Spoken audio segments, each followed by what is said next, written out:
Hey everybody, I've been receiving a lot of questions on the blog and through email about how to learn a language, develop fluency specifically, and most of the questions are in reference on how to think in English. Now there's actually two ways to do that. There's the right way and there's the wrong way.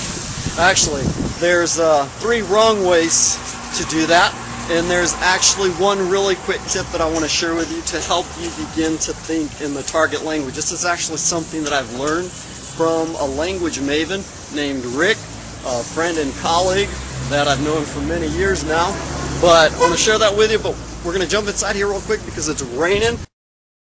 Wow, we made it through the door just in time. It started pouring down rain. So anyway, where were we? Oh yeah, we're talking about how to develop fluency, specifically by thinking in English. And like I mentioned, most of the questions I've been receiving have been from people wanting to learn English. So I'm going to refer specifically to English, but you can use this to learn German, Japanese, Korean, Italian, French, any other language you want to learn. I want to share with you a quick, simple technique to help you begin thinking in the language.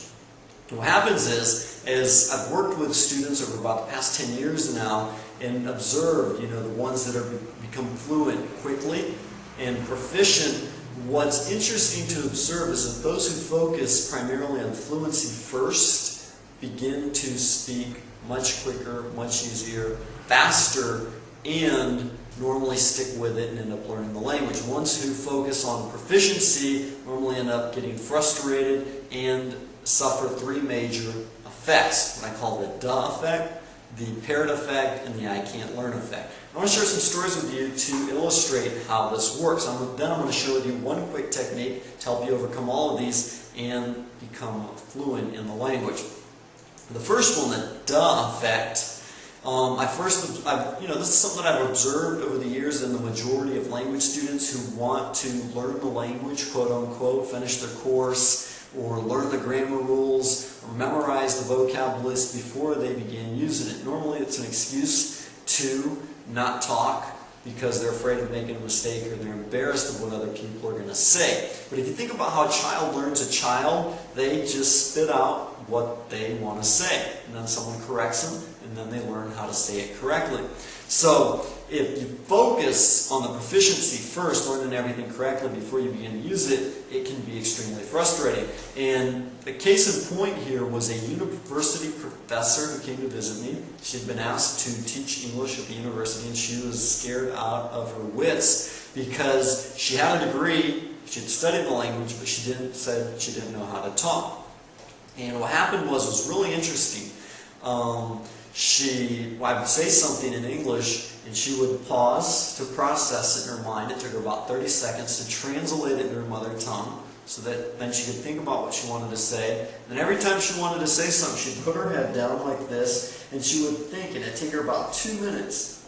And then she'd remember all the grammar rules, and the exceptions to the rules, and how everything fit together, and how to use the words. And she'd organize it all in her mind. Then she'd look up at me, smile, and then say what she wanted to say.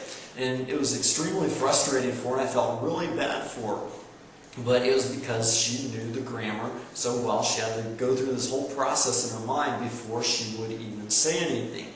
And it prevented her from speaking fluently. The second effect is the parrot effect. That's where students, they memorize these dialogues specifically. They have a little bit of fluency because they've studied them over and over and over, And then when they go to talk, they can speak fairly well. Hello, how are you? I'm fine, thanks, and you? But once they get past that basic script, that dialogue that they've memorized, and they don't know how to use it. This is normally because they memorize the scripts, and then they go and memorize another one, and they never really practice and use these situations in a live setting, Nobody's going to sit there and speak exactly the same way that they learn the dialogue. So it's important that you begin to think about how these words, these structures are used in other situations and begin to use them as quickly as possible. And then the third effect is the I can't learn effect, and this is just where people get frustrated because they can't talk or because they can't get past those basic dialogues. They feel like they're never going to learn, and so they just quit. And that's unfortunate because if you think about it, if you've learned their tongue, then you have all the skills and abilities that you need to speak a second, a third, or as many other languages as you want. But by beginning to think in the language, you'll even begin practicing the language on your own before you even get to the point where you're ready to use it with other people, so you'll have developed a level of fluency. And it's really simple. I know students who said, somebody, it's funny, left a comment on one of the videos on YouTube and said, oh, when I think in English or I listen to English, my head hurts. And somebody else right after that said, yeah, when I do that, my eyes bleed and my nose bleed. It's not that bad, okay? There's a really simple technique to help you begin thinking in the target language you want to learn. And I learned this from a guy named Rick, a friend and colleague that I've known for about 8 years now, and he originally shared this with me, and I've since seen other people use this as well, and it functions extremely well to help you begin thinking in the language and develop fluency. And what Rick said was he would take these handy-dandy little post-it notes, and he would simply take a marker and write the word of an object that he had in his house, and then he would take and post it on the object. For example, he'd write the word table, and then he'd post it on the table. He'd write the word monitor and post it on the monitor. He'd write keyboard and post it on the keyboard. And he did this in his whole house. He labeled everything. And then he said he would take a simple phrase like, this is a table, this is a chair. And he would just think that about every single object. This is a window, this is a curtain, this is a door, this is a keyboard. And as he did this, he began to think in the language. He began to do this as well. As he walked through his house, this is a fridge. He said his family thought he was crazy. As he walked down the street, if there was a word he didn't know, he'd take his dictionary, look up what the word, how to say it in English, he'd write it down or mentally make a note of it, and then as he walked past it again, another time, he'd think it again. This is a tree. This is a car. This is really cool because you can do this anywhere. You can do this at work. You can do this, when you're walking down the street, when you're standing in line at the supermarket. Really simple and easy.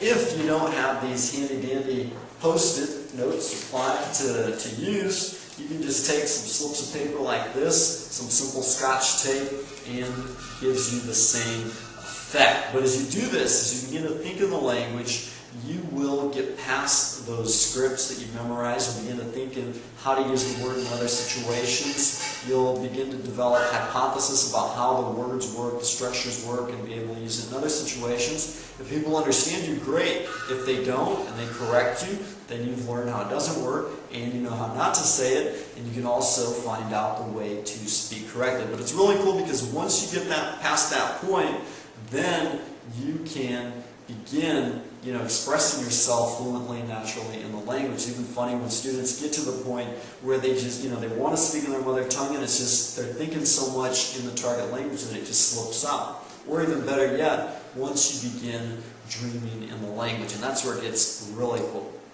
Case in point, I had a couple come down a while back, several years ago, 3 or 4 years ago actually, to be a little more exact. And I translated for them, spent about 2 weeks with them, translating for them and helping them. And the husband was a little more reserved. He did his little thing, but he wasn't real involved with the people, whereas the wife was more active, real energetic, people person, and she wanted to communicate with the people. So she was trying to learn the language, she'd learn new words, new ways to express herself, she'd use it with the people, and she wasn't afraid to make mistakes, and she was constantly thinking in the language. And so she was thinking in the language. It got to the point where towards the end of her trip, she made a very interesting observation. She said, I woke up this morning and the first words out of my mouth came out in Portuguese. I wasn't thinking in Portuguese or English, so it was just language. It just came out, it just flowed, And so what I want you to do, take away from this is, just begin thinking in the language. It's really simple. Just start off taking simple vocab words, simple grammar structures, and then begin thinking them in your mind. And as that comes more natural to you, it'll just begin to flow, and you won't have to stop to make that switch in your mind, and you won't have to think about the grammar rules before you speak. It'll just flow out fluently, naturally, as you think in the language. So go ahead, try it. Let me know what happens. I look forward to talking to you more. I'll be back in a couple days to share some more cool tips and techniques with you. Bye-bye. See you then.